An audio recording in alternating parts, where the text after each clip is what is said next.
Manière magistrale, c'était juste pour le public, je repasserai l'extrait. Je l'ai dit déjà en Conseil des ministres, c'est l'option du Sénégal pour le moment, mais tout en respectant les droits des homosexuels. Et nous n'avons pas, pour l'instant, nous ne sommes pas disposés à lever cette disposition de la loi. Ce qui ne veut pas dire que nous sommes homophobes. Mais il faut que la société absorbe ces questions, qu'elle prenne le temps de les traiter sans qu'il y ait une pression ou une force à appliquer par rapport à ces questions. C'est comme la peine de mort. C'est des questions que chaque pays traite. Chez nous, nous l'avons abolie depuis longtemps. Dans d'autres pays, cela s'impose parce que la situation du pays l'exige. Et nous respectons en fait le choix de chaque pays. Mais soyez rassurés, le Sénégal est un pays vraiment de liberté et les homosexuels ne sont pas pourchassés. Mais pour le moment, il faut aussi qu'ils respectent le choix des autres Sénégalais.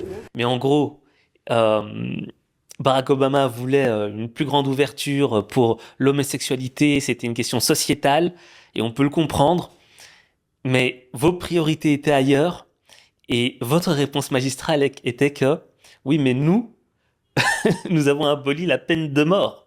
Et on le voit dans le visage de Barack Obama, une certaine surprise.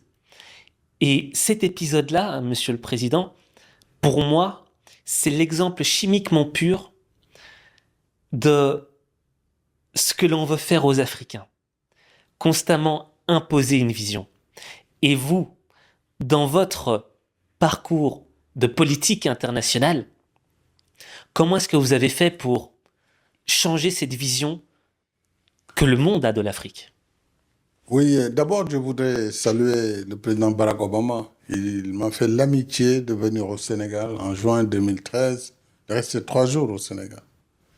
Il a rencontré des gens, il est allé à Gorée, on a dansé ensemble. Vraiment, ce que souvent les présidents américains ne font pas. Vous savez, pour des raisons de protocole de sécurité, venir manger la cuisine africaine, il a pris un yassa, etc. C'était très amical et vraiment...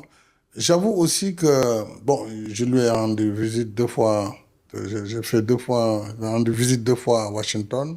On a gardé une relation très forte tout au long de son magistère avant son départ en 2016, parce que je représentais souvent le NEPAD aux réunions du G20, du G7, donc on a pu développer beaucoup de...